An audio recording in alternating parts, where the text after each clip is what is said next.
If you want to add a custom button to your Excel ribbon, you can do that using the custom UI editor. If you've never used the custom UI editor, just do a quick Google search for custom UI editor, and it's going to be one of the top 2 results. All you're looking for is a download of that. And then once you've got that, you can edit your ribbon. Now, modifying the ribbon is different than just going through the built-in customization options when you go to File and Options and Customize Ribbon. Because when you make changes there, those changes are going to apply to your computer, not to the actual file. Like if you want to send this file to somebody with your custom images, then you actually have to use something like the custom UI editor so you can modify the XML code. And so then you can use that, and that's saved within that actual file. So I'm going to show you how you can do that. So I'm going to close out of this file and open up the custom UI editor. So this is what the custom UI editor looks like. And to get started, I'm going to open up that file that I was looking at. So just book 1. So there's nothing in here. And if you just want to quickly add a button just to see how this UI editor works, all you have to do is click on your file, and there's a sample XML code. So let's say for a custom tab.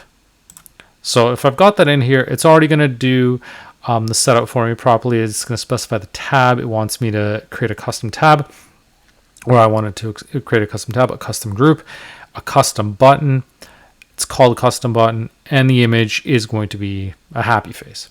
Now, one thing to note, when you're using built-in images from Microsoft, you'll need to use the MSO after. So image MSO tells you that it's a built-in image that you can access. So if you want to look for different types of images that you can use, just search for image MSO gallery or something like that in Google, and you'll find a bunch of images that you can use potentially. So if you don't want to use your own custom image, that's what you can do.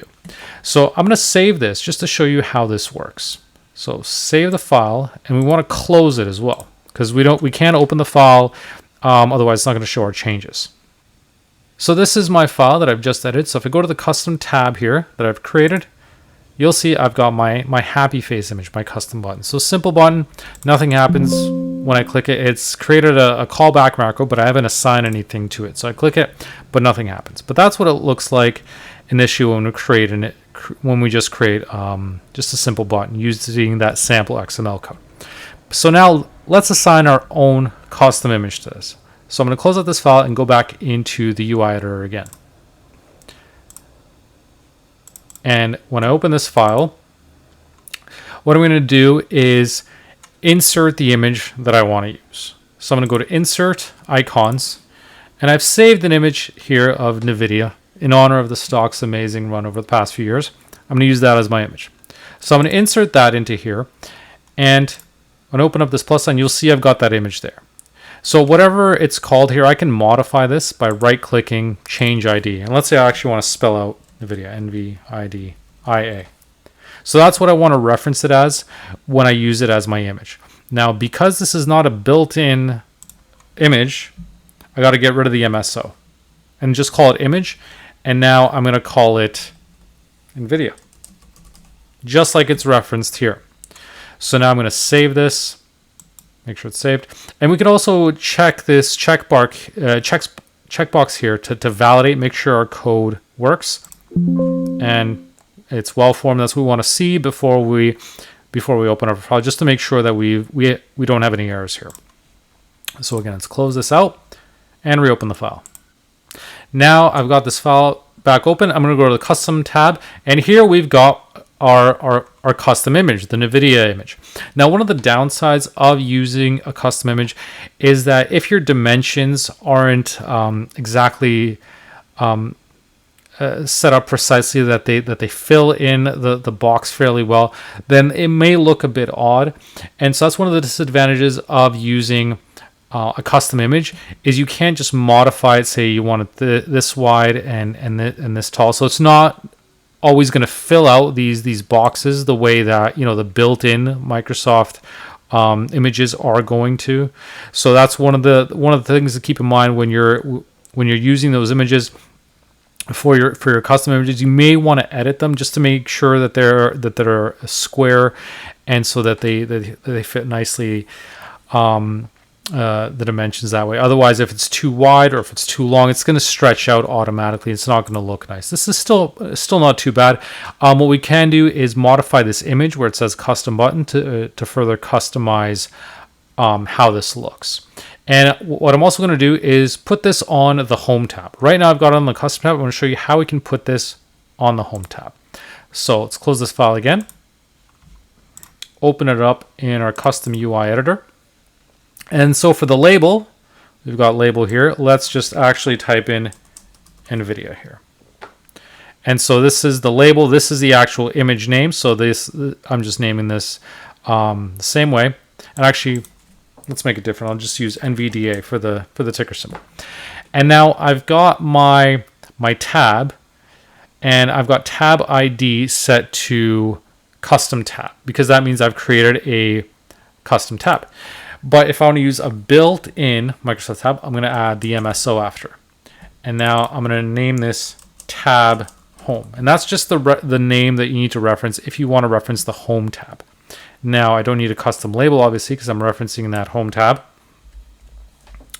And close this. Click our check mark. Everything's good. So now let's save it and close it and reopen it again.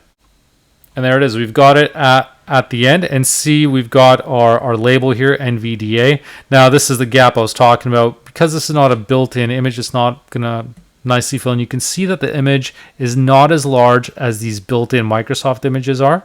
So that's where the dimensions of the image can impact how it looks. So if it's not looking like how you want it to, then what you may want to do is adjust it. But I find that using the built-in Microsoft images is better in this case, just because instead of trying to fumble around and get those dimensions precisely right, unless you really need custom images, I would suggest going with the image MSO library and finding something that works that way. One final thing I'm going to do is show you how we can pull this image right at the start, because by default we didn't specify where we want to put this button, so it's going at the end. So now I'm going to put it in front of the clipboard. So it's the very first image. So once again, I'm going to close this file and open it back up in the custom UI editor.